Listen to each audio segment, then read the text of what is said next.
Je suis honoré d'être auditionné par la Commission de la Défense. Et je répondrai à votre question, Monsieur le Ministre, et je le vis comme un honneur, que le destin de la France et de l'Europe soit lié, que la défense de la France et de l'Europe soit liée, c'est une évidence. Ce que nous disons, c'est que lorsque le président de la République met un débat sur la table, il y a souvent un objectif. Si c'est pour dire que la France est une puissance nucléaire et qu'elle a des accords avec ses partenaires européens au sein de l'OTAN, c'est pas une nouveauté, ça ne vaut pas un débat.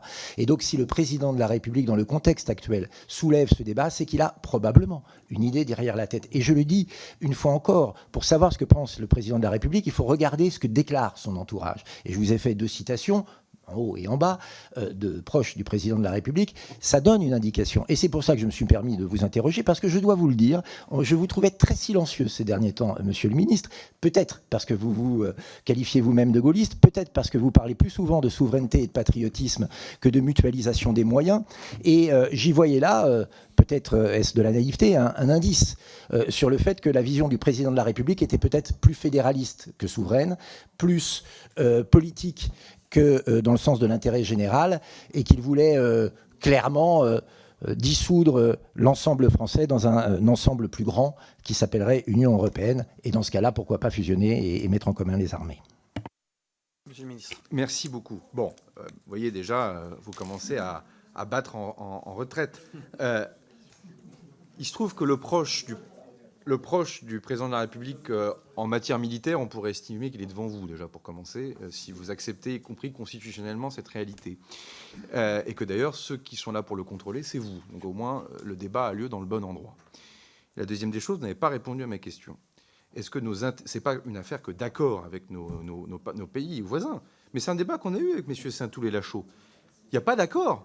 C'est le président de la République élu au suffrage universel, et donc en fonction de celle ou celui qui est élu, d'ailleurs, l'appréciation de ce que sont nos intérêts vitaux a d'une part une ambiguïté et d'autre part une subjectivité qui tient à la personne qui est élue. Bon. Il se trouve que le chef de l'État, élu par 2 fois par les Français, lui dit que nos intérêts vitaux ont une dimension européenne. Mais d'ailleurs, on ne demande pas l'accord des autres pays, si j'étais un peu direct. On considère juste que nos intérêts vitaux vont au-delà de notre territoire national. Et en fait, c'est là où j'étais surpris de la déclaration de Mme Le Pen. C'est que c'est ce qu'elle a dit qui est en rupture avec la position historique de la France, du général de Gaulle à Emmanuel Macron.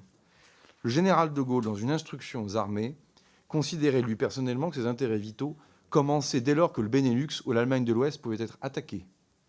Le livre blanc sur la défense nationale de 1972 parle des intérêts vitaux français touchés dans ses approches. Le président Chirac a parlé d'intérêts vitaux qui s'entremêlaient ou s'entrelaçaient avec les différents pays européens. Donc, la réalité, c'est qu'il y a une permanence dans la lecture de ce que sont les intérêts vitaux du général de Gaulle à Emmanuel Macron, qui est de dire que la dissuasion nucléaire n'est pas que pour le territoire national.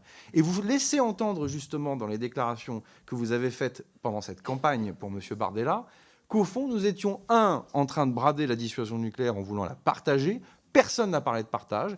Et moi, je vous demande de me sortir la phrase du président de la République dans laquelle il a dit qu'il partagerait la décision ou les armes ou même la doctrine, mais dans lequel, oui, et donc puisqu'on est là pour parler du fond, oui, monsieur le député, certains pays européens ne peuvent pas faire comme si nous n'étions pas une puissance nucléaire dans les choix qu'ils vont faire bientôt.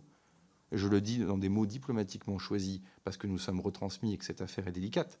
Mais vous avez donc des choix en matière de défense sol-air, en matière de frappe dans la profondeur, qui par définition interroge l'ensemble stratégique global, entre puissances dotées, pour être clair. Et quand Emmanuel Macron dit à la Sorbonne, notre dissuasion nucléaire est un élément incontournable, ça veut dire que certains pays qui nous entourent ne peuvent pas faire certains choix capacitaires en faisant comme si nous n'étions pas une puissance nucléaire. Et donc j'espère avoir remis le débat entre nous sur ces rails stratégiques, en ne répondant pas à toutes les questions posées, parce que moi-même, je n'ai pas toutes les réponses au moment où je vous parle, mais c'est ce qui nécessite une vraie conversation avec la chancellerie à Berlin, avec Rome, avec l'ensemble des capitales européennes, Prague, Varsovie et d'autres. Parce qu'au moment, justement, où il y a un effort de réarmement, on se doit d'intégrer ça. Et c'est toute la particularité de la présence française dans l'OTAN, c'est que nous ne sommes pas dans les plans nucléaires. Donc, par définition, nous sommes complètement autonomes. Bon, ce n'est pas parce qu'on est complètement autonome qu'on n'existe pas.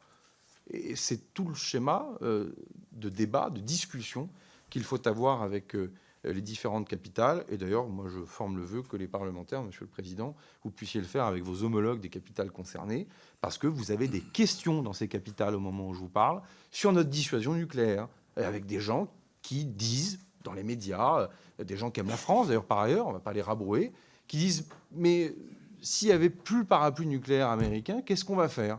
Et donc, le président de la République n'a pas dit qu'on allait mettre en place un parapluie nucléaire français. Ce n'est pas ce qu'il a dit. Mais il a rappelé que nos intérêts vitaux avaient une dimension européenne. Voilà. Et donc, on est dans une tradition sur laquelle il y a un débat à continuer de mener. Il ne faut pas fermer le banc sur ce débat, parce que de toute façon, vous n'empêcherez pas les think tanks, vous n'empêcherez pas les autres capitales de le nourrir. Et donc, moi, je préfère qu'il ait lieu, et c'est ce que le président de la République a proposé à la Sorbonne. Et en tout cas, moi, je suis prêt à l'avoir avec vous, comme nous l'avons fait pendant la programmation militaire, parce qu'il n'a rien de médiocre. Merci beaucoup, Monsieur le Ministre, pour tous ces